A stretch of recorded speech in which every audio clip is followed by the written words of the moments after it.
Time now for another check of our weather. Brittany, I'm going to be cliche for a second, but not tomorrow, Monday is the big day, and there will be a lot of eyes to the sky on Monday. There's my cliche, Brittany. Well, Nick, it's not just us here in the Carolinas, though. Of course, mostly people in the path of totality. And if you are one of the lucky ones who is traveling for it, you pretty much only have one more day to do so, and that's tomorrow. Parts of the mid to upper Midwest who are going to see a little bit of travel trouble heading into the day on Thursday. So if you're pretty much from Texas toward Ohio, I would certainly check maybe the flights or your path if you plan to drive. Other than that, though, things are improving for areas up in the parts there of the New England states, so they're looking good. Now let's talk cloud cover forecast. For the path of totality, this has been a big talker on social media, online over the past few days. Still expecting a decent amount of cloud cover for parts of Texas, especially south of Dallas. Still some improvement for places like Arkansas all the way toward Ohio, but it remains that the New England states, Vermont, Maine,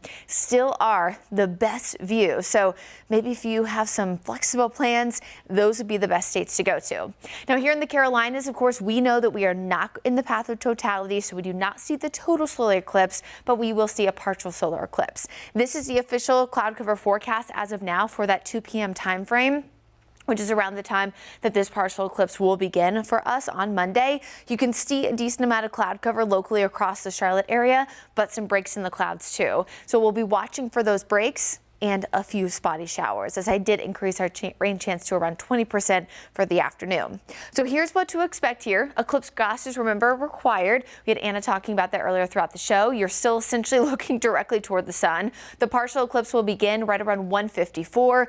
We reach our maximum eclipse, Nick, right around 3:12, 80% coverage. So some darkening, but not significant. We do want to, of course, manage expectations. And then our partial eclipse is going to end just after 4:26. When the moon will completely move out of the way there of the sun. Now, big day on Monday, but an even bigger morning for folks who are gardeners and really want to make sure their plants are kept nice and, clear from any kind of frost potential tonight. If you have not already covered up those plants or brought them inside, one last opportunity to do so, as we are going to see those temperatures drop to around that frost potential tonight. Frost is a very delicate process. You need the temperatures to be cold enough, but the wind to be light enough. It has really not been light enough the past 2 mornings for widespread frost, but that will likely change heading into this evening. So patchy to widespread frost likely for tomorrow morning, eventually warming back up. So this would be the last night, at least for the next week and a half, that you would have to cover up those plants. And then this afternoon was pretty nice. We saw a lot of sunshine. The official high temperature reached 66 degrees. Tomorrow, even better, as we're likely peaking close to 70 in the afternoon. So if you have plans to be outside, whether that's heading to watch the Knights take on Norfolk or just trying to get out and about, it is Sunday, of course. A lot of folks getting out and enjoying the beautiful afternoon. We will see a light wind, again, mostly sunny, and that high near 70 degrees.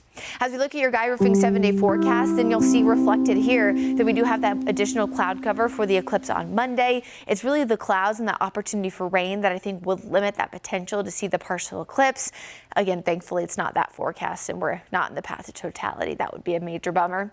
Other than that, we do see rain chances increasing after eclipse day, Tuesday all the way through Friday morning. Best chance for rain right now looks to be Thursday, with even an opportunity for some thunderstorms. And then we do look, Nick, to dry out just in time for Friday evening and into the following weekend, which will be the next home match for Charlotte FC here in the Queen City. Gorgeous weather expected, back in the 70s, eventually the 80s, with a lot of sunshine as we extend that 10-day forecast. Mother Nature was reading my mind because I was waiting for another 80 type day. So there we go. She must like you. All right. Thank you, Brittany.